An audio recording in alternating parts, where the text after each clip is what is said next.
Ladies and gentlemen, you could type in malicious prosecution in New York and look at the legal statutes or the legal theory behind that. Most of the time in New York, you cannot sue a prosecutor. However, the Manhattan DA Alvin Bragg is in a unique situation. Jim Jordan of the House Judiciary Committee and James Comer of the House Oversight Committee are demanding testimony, documents of people prosecuting Trump. Okay, they've already sent subpoenas to attorneys within the Manhattan office and people who worked with the Manhattan District Attorney. You know that the Manhattan District Attorney and the New York, Attorney General, they ran on a platform of getting Trump. Now, the hilarious thing about that is, Hillary Clinton, I think that Hillary will be the 24 nominee for the Democratic Party. Clinton had servers with top secret intel siphoned onto them illegally. It's not legal to do so. It's from a cybersecurity perspective impossible. Even the Honorable James Comey stated it was illegal, but he didn't want to find a prosecutor. You can watch the short on this channel and hit subscribe right now. By the way, tonight, 9 p.m. Pacific time, be here, live stream. It'll be a fantastic live stream. We'll talk about the political disaster for Democrats in an indictment that doesn't even list a crime, okay? This will get tossed out, dismissed, or if they convict him, it'll get thrown out on appeal. It could very well go to the Supreme Court also. The Supreme Court would side with Trump. There's not even a crime here. The FEC didn't even find a crime, but that's another story. We'll get to that in a second. In terms of malicious prosecution, okay, they ran on a platform of getting Trump, but Trump didn't have private servers. Trump didn't have a laptop full of incriminating emails where people are asking him to use his influence on another company's behalf. Okay? That's why Twitter and 51 intel officials said it was a plot by another country. Okay, isn't it funny how the Kremlin always wants you to know how corrupt and how criminal the Democratic Party is? Isn't that interesting? But anyway, malicious prosecution, Trump could sue them, especially not just Alvin Bragg, but a whole bunch of attorneys, personally, because they're not protecting the citizens of New York. They, in a spiteful, malicious, petulant manner, are trying to interfere in 24. They're going after a direct political rival. These are only liberal Democrats in New York. Okay? They despise Trump. Do you understand? What Trump did is he didn't start a endless military conflict. Democrats don't care about that. Okay? That's the moral imperative to vote for Trump. He didn't, we had record low poverty with Trump. The Democratic platform is all about protecting, helping people who are marginalized. We had record low poverty with Trump in 2019. Inflation was 2%. Real wages were up. We had record highs in household median income. The opposite is true now. Economy's in the tank. And they keep talking about unemployment. Yeah, you let people work. Democratic governors tanked their states. And it suddenly took 2 years for 3 years for everything to get back to where it was when Trump was in office. But Trump doesn't have servers. He doesn't have a laptop full of endless crimes. When they say we're going to get Trump, he's a criminal, they've convinced themselves that he's committed just as many criminal acts as Hunter or Joe or Hillary, who have a litany of criminal acts there.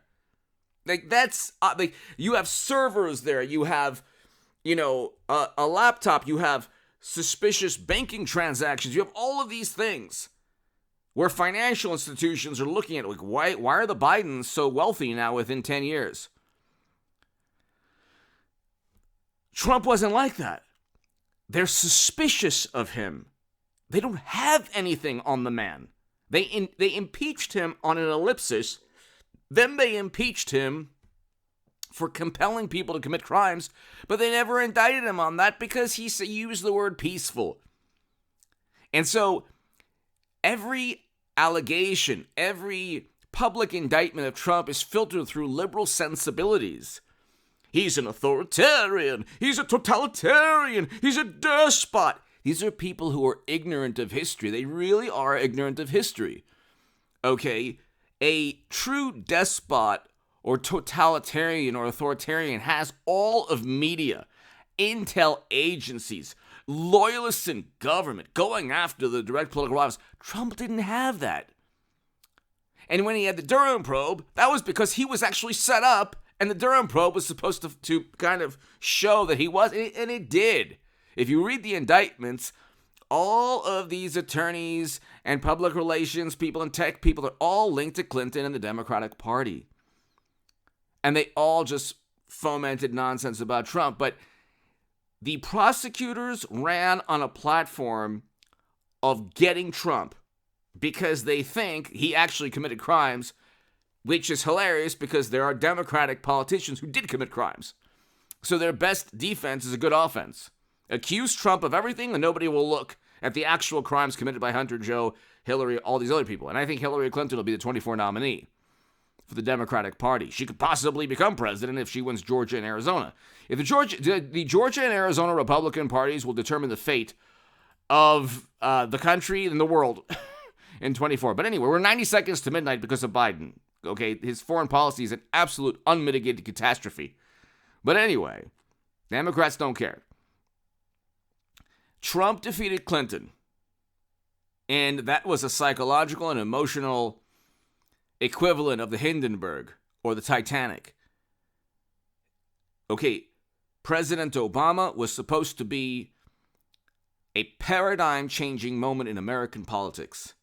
Democrats, and what he did was amazing, so I give him credit forever for that, but President Obama was an extension of Bush and Cheney and Rumsfeld.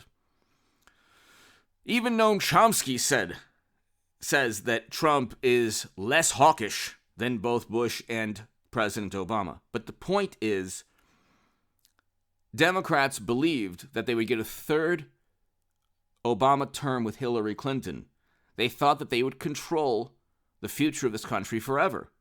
Trump came in, negotiated new trade deals, out of the Trans-Pacific Partnership, got us out of numerous locations. Doha Agreement got us out of anywhere close to Damascus. I'm speaking in roundabout terms.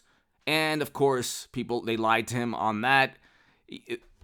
First president to step foot in North Korea, Abraham Accords. The system needed another Bush or President Obama or Hillary Clinton or Biden. The system did not like Trump. The world, the global system, the state of affairs in terms of foreign policy did not want Trump. Trump did not worship alliances or global trade deals or sensibilities. He didn't care. NATO is a relic, a Cold War relic. Again, Noam Chomsky doesn't like Trump, but still, it's really interesting. The people who claim not to like Trump love his policies. The thing with Chomsky is that he doesn't like Trump because of the environment, which Biden flooded the country full of 200 million barrels of strategic petroleum reserves, but the optics are good with Democrats, so Trump is the obvious anti-war choice. Okay, if you care about that. If you don't care about that, then vote Democrat. But the point is, they despise him. Everyone knows this.